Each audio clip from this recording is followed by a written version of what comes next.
I got nightmares in my head, I fear thoughts build up until I can't hear. My mind fills up into a creature, and it haunts me somewhere much deeper. I got nightmares in my head, I fear the thoughts build up until I can't hear. That my mind fills up into a creature, and it haunts me somewhere much deeper. Hello and welcome to True Crime Rocket Science, the most authentic voice in true crime. Lawyers for Asa Ellerup and her two children have released new images from inside the property after announcing plans to sue after cops raided the house. This intention to sue the police reminds me a little of Heuermann's attempt to sue drivers in Manhattan in 4 separate instances.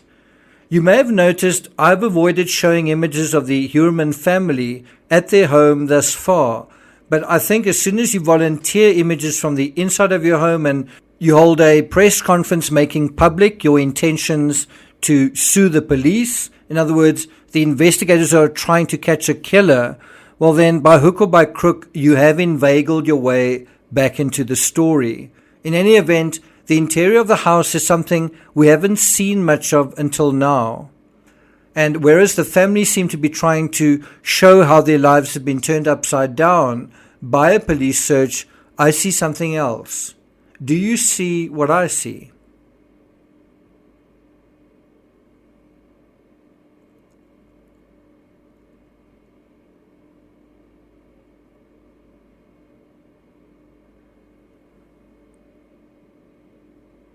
Now, before we get started with this analysis, I want you to agree to 2 stipulations.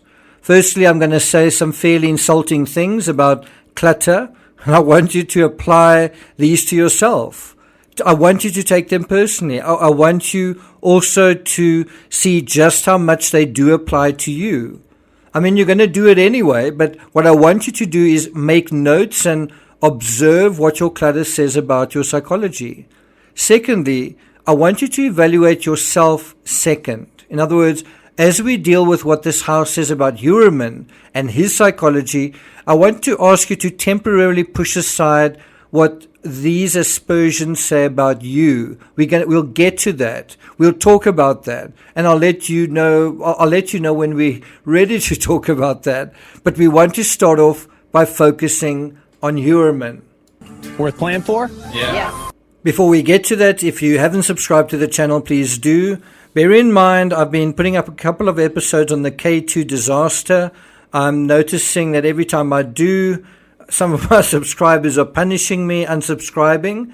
So I'll probably be putting one more, a fragment of one more episode on this channel, and then I'll put the remainder of that episode on Team Peachtree, and then from then on the analysis will continue on the Team Peachtree channel. If you're enjoying this episode, please like, share, leave a comment. You can also hit the thanks button, and let's get started. So the first point that we're going to deal with is, how did his family not know who he really was? And by the way, there's a lawyer who is now speculating, who is basically suggesting that his wife did know. In any event, in this image of Asa and Heuermann's stepson sitting on the front porch beside a pile of boxes, the thought occurs to me, isn't there more privacy in the back garden? If one wants privacy, why be outside? And if you are outside, why sit in the full glare of the media? Of course, the next thing one notices are the boxes basically spilling out of the house and the garage. The teetering pile is so high, it's higher than both of them sitting on the bench. Slightly on the foreground, one can make out wooden pillars that have been recently erected, kind of MacGyvered to keep the roof from caving in. Now, at the very beginning of this case, when the house was described as dilapidated, a lot of people on my channel complained, saying there was absolutely nothing abnormal about the house. They seem to be trying to make the argument that Heuermann himself was a completely normal guy with a completely normal family living in a completely normal house. And he just happened to be a serial killer because there's no rhyme or reason why serial killers arise. Is that about accurate?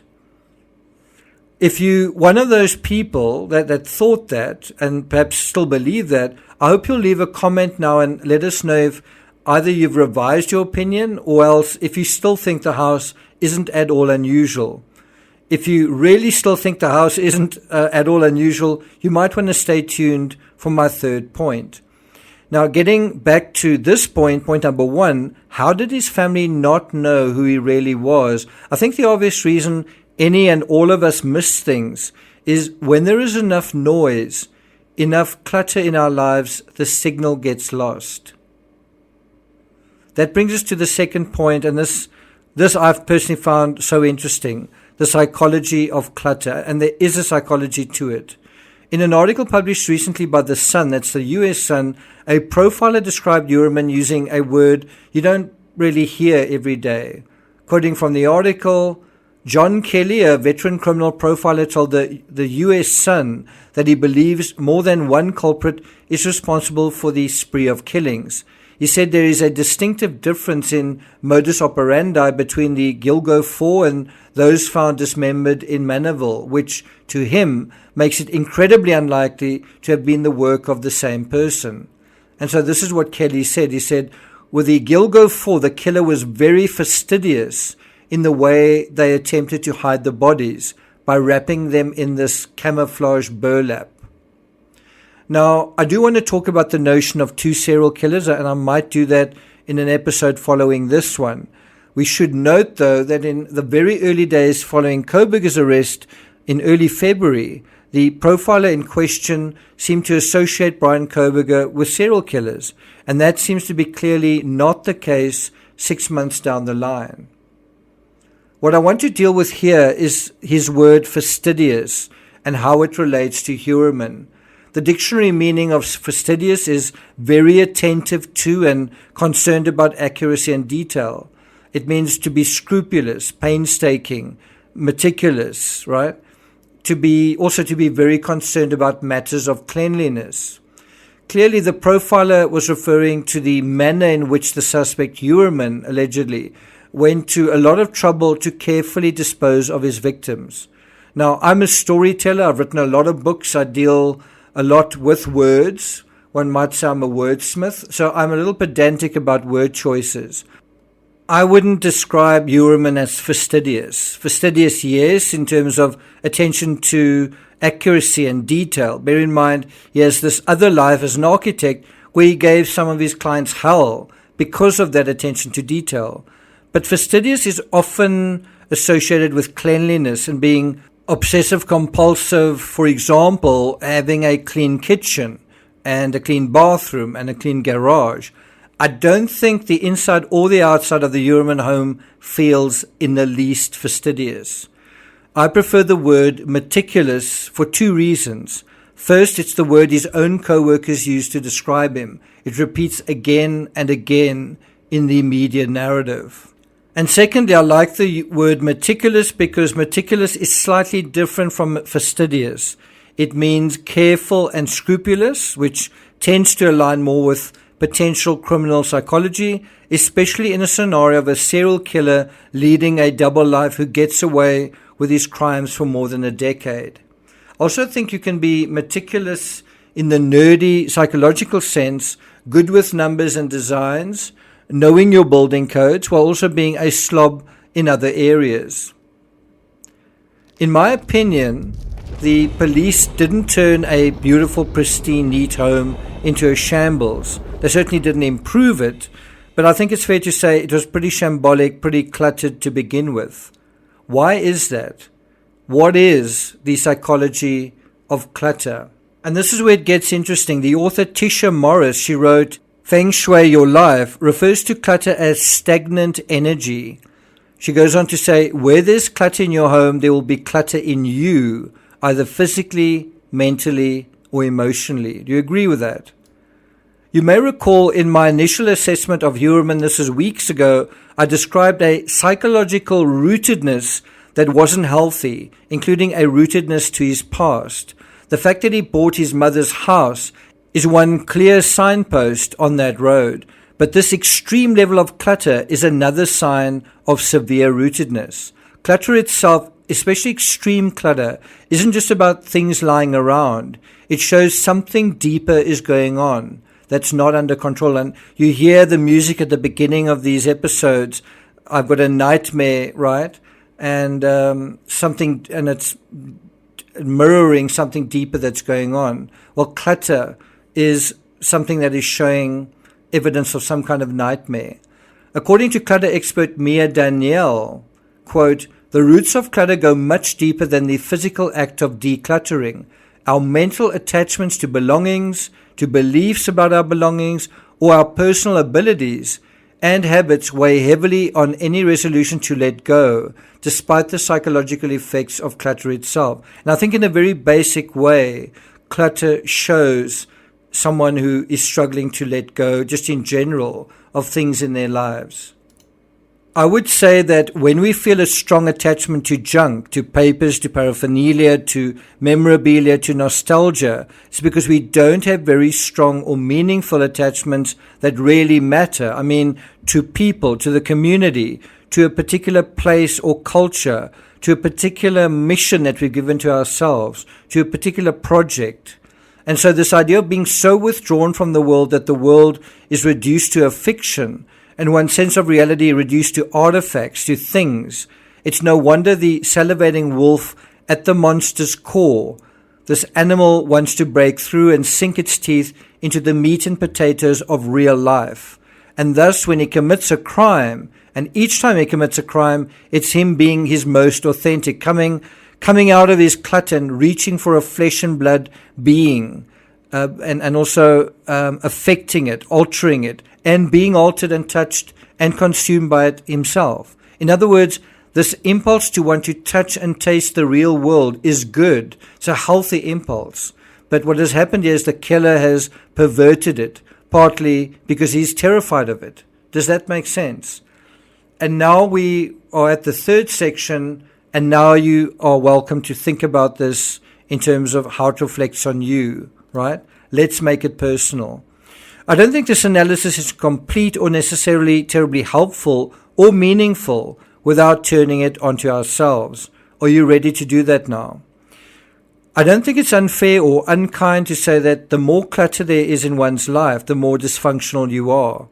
And by the way, if you think that that is really insulting, well, you can get rid of that clutter immediately, right now. So if you want to be not dysfunctional, get rid of your clutter right now. Something you can do immediately. Another way of saying that is simply to say the more clutter you have, the less organized or effective you are as a person. I know what you're thinking, and you're right. Just because you have clutter in your home doesn't mean you're a serial killer. But do you agree that the clutter in the Uerman home is extreme? It's more than, for example, the clutter one would imagine is in the homes of the next door neighbors. Extremes at both ends of the spectrum are unhealthy. In other words, if your house is completely pristine with absolutely nothing out of place, and it's always like that, that's extreme as well. In true crime, I've seen cluttered homes and apartments in the midst of crimes. For example, the John Benet Ramsey home was surprisingly messy. The McCann apartment in Portugal also fairly untidy. The family home of David Bain in New Zealand also incredibly cluttered. But then you have, for example, the Watts home, which is so immaculate it almost feels sterile. And so the question arises, what does clutter do to your brain and body? You might say, if I get rid of all the clutter around me, that's just going to be a superficial change. Not so. According to the Royal Australian College of General Practitioners website, GP's website, quote, bursting cupboards and piles of paper stacked around the house may seem harmless enough, but research shows disorganization and clutter have a cumulative effect on our brains. Our brains like order. Our brains want a constant, visual reminders of order, and instead clutter shows disorganization. And what that does is it, in a slight way, but in a cumulative way, it drains our cognitive resources, reducing our ability to focus. The visual distraction of clutter, according to this website, increases cognitive overload and can reduce our working memory. In other words, it just increases a base level of anxiety that we feel. In 2011, neuroscience researchers using fMRI, which is functional magnetic resonance imaging, and other physiological measurements found clearing clutter from the home and work environment resulted in a better ability to focus and process information, as well as increased productivity. End quote. Now, I've got to tell you, after preparing this analysis, after researching it, I actually decluttered my office, which definitely has been piling up since I got back from America. And I can tell you, when I walk into my office now, it's a relief, it's a pleasure, and I do certainly feel lighter. I also feel more effective. So the good news about clutter is at any moment you can decide to declutter your home. In other words, if right now clutter seems to indicate low levels of effectiveness, by decluttering you can change that almost instantly. Again, you might think it's much ado about nothing, that clutter really isn't very important, but a study was done where the authors noted just how strong the effect can be in our own homes, because our homes aren't just a place to live, but they are, in their words, a broader constellation of experiences, meanings, and situations that shape and are actively shaped by a person in the creation of his or her life world. You want to make that space, your space, a comfortable space, not a space filled with nonsensical things. It's also not absolutely true that, you could say a messy desk can sometimes be fine. An overly ordered environment might show that you're a conformist and you like playing it safe. The trick is to find a balance between the two. Do you think you can? Thank you for listening, and I'll see you guys next time.